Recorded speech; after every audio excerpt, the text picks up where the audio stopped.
నమస్తే, welcome to our channel. నేను Aditya. Maoist పార్టీకి మరో షాక్ తగిలింది. పార్టీ తొలితరం నేత, పార్టీ కేంద్ర కమిటీ సభ్యుడిగా వివిధ హోదాల్లో పనిచేసిన మాచర్ల యేసోబు అలియాస్ జగన్ అలియాస్ దాదా రణదేవ్ పోలీస్ కాల్పుల్లో మృతి చెందారు. ఇక ఛత్తీస్గఢ్ రాష్ట్ర ప్రజలకు జగన్గా, రణదేవ్గా దాదాపుగా సుపరిచితులైనటువంటి ఆయన మంగళవారం దంతెవాడ, బీజాపూర్ అటవీ ప్రాంతంలో పోలీసుల మావోయిస్టులకు మధ్య జరిగిన ఎదురు కాల్పుల్లో ప్రాణాలు కోల్పోయారు. దీంతో ఆయన 50 ఏళ్ల మావోయిస్టు ఉద్యమ ప్రస్థానానికి తెరపడింది.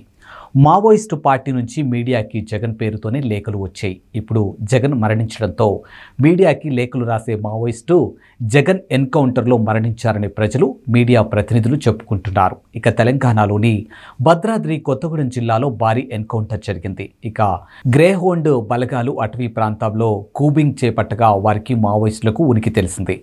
గ్రేహోండ్ బలగానికి మావోయిస్టులకి ఎదురు కాల్పులు జరిగాయి. ఈ ఎన్కౌంటర్లో 6 మావోయిస్టులు మృతి చెందినట్లు తెలుస్తోంది.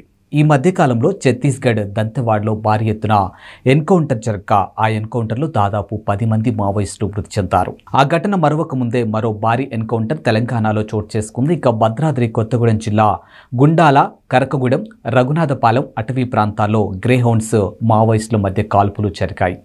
మావోయిస్టు అగ్రనేత జగన్ స్వగ్రామం ఉమ్మడి వరంగల్లోని హనుమకొండ జిల్లా కాజీపేట మండలం టేకులగూడెం. ఆయన మరణంతో టేకులగూడెంలో విషాద ఛాయలు అలుముకున్నాయి. ఇక ఉద్యమాల పురిటిగడ్డగా పేరున్న ఉమ్మడి వరంగల్ జిల్లాలో ఎంతో మందికి విప్లవ పాఠాలు నేర్పిన యేసోబు అస్తమించడం పట్ల వివిధ ప్రజా సంఘాలు తీవ్ర దిగ్భ్రాంతిని వ్యక్తం చేస్తూ ఉన్నాయి. ఇక మాచర్ల యేసోబు అలియాస్ జగన్ 50 ఏళ్లుగా మావోయిస్టు పార్టీలో కొనసాగుతూ ఉన్నారు. టేకులగూడెం గ్రామానికి చెందినటువంటి మాచర్ల యేసోబు చిన్నతనం నుంచే విప్లవ భావాలతో పెరిగాడు. ఆయన తల్లిదండ్రులు వ్యవసాయదారులు కాగా స్థానికంగా 8వ తరగతి వరకు చదివిన ఆయన 1974లో మావోయిస్టు పార్టీలోనూ చేరాడు. ఇక 1978లో రైతు కూలీ సంఘం అధ్యక్షుడిగా ఎన్నికైన రైతు కూలీ ఉద్యమాన్ని ముందుకు నడిపించాడు. ఆ తరువాత 1985లో అజ్ఞాతంలోకి వెళ్లిన ఆయన ఆ తరువాత ఎంతో మందికి ఉద్యమ పాఠాలు నేర్పించాడు. 1995లో వరంగల్ జిల్లా కమిటీ సభ్యుడిగా, 2001లో తెలంగాణ కమిటీ ప్రెస్ రక్షణ వ్యవహారాల కోసం ఏర్పాటైనటువంటి ప్లటూన్ కమాండర్గా పనిచేశారు. ఇక 2004లో కేంద్ర కమిటీ రక్షణ కోసం ఏర్పాటైన కంపెనీ కమాండర్గా, 2012లో ఛత్తీస్గఢ్లో జనతన సర్కార్లో వ్యవసాయ అభివృద్ధి కమిటీ నేతగా అబూష్మడ్లో పనిచేశారు. ఆయనలో పట్టుదల, ఉద్యమ పటిమను గుర్తించినటువంటి మావోయిస్టు పార్టీ కేంద్ర కమిటీ ఆ తర్వాత ఆయనకు కీలక బాధ్యతలు అప్పగించింది.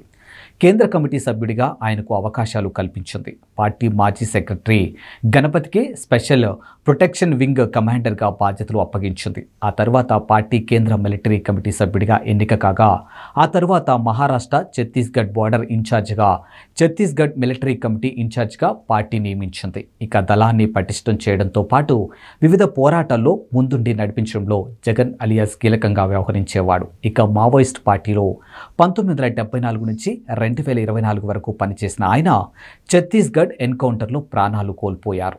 జగన్ భార్య లక్ష్మక్క కూడా కొంతకాలం దళంలో పనిచేసింది. ఇక 1965లో జగన్ లక్ష్మక్కకు వివాహం జరగక వారికి 3 ఆడపిల్లలు, 1 కొడుకు పుట్టాడు. 4 పిల్లలు పుట్టిన కొంతకాలానికే భార్య లక్ష్మక్కను తీసుకొని అడవి బాట పట్టాడు. కొంతకాలం దళంలో పనిచేసిన లక్ష్మక్క ఆ తరువాత ఉద్యమాలకు స్వస్తి చెప్పింది. దళం నుంచి బయటకు వచ్చి ధర్మసాగర్ మండల కేంద్రానికి మకాం మార్చింది. అక్కడే ఉంటూ పిల్లలను చదివించింది, పెద్ద చేసింది. ఇక తన చేతుల మీదుగా పిల్లలందరికీ పెళ్లిళ్లు కూడా చేసింది. 1.5 ఏళ్ల కిందటే ఎన్కౌంటర్లో మృతి చెందిన జగన్ మృతదేహాన్ని స్వగ్రామం తీసుకొచ్చేందుకు ఆయన కొడుకు మహేష్ చంద్ర, ఆయనకు దగ్గరి బంధువులు మరో 2 కలిసి దంతెవాడకు బయలుదేరారు. అక్కడ పోలీస్ అధికారులు జగన్ మృతదేహాన్ని అప్పగించిన అనంతరం టేకులగూడెం గ్రామానికి తీసుకొని వచ్చి అక్కడే అంత్యక్రియలు నిర్వహించారు. ఛత్తీస్గఢ్లో మంగళవారం జరిగిన ఎన్కౌంటర్లో మరణించిన మావోయిస్టు పార్టీ అగ్రనేత మాచర్ల యేసోబు అలియాస్ జగన్ అలియాస్ దాదా రణదేవ్ మరణ వార్తను దంతెవాడ ఎస్పీ ధృవీకరించారు.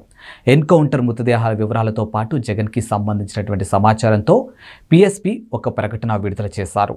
మావోయిస్టు పార్టీ కేంద్ర military incharge, Maharashtra, Chhattisgarh border ఇన్ఛార్జిగా పనిచేస్తున్న జగన్ 1980లో మావోయిస్టు ఉద్యమంలోనూ చేరారు.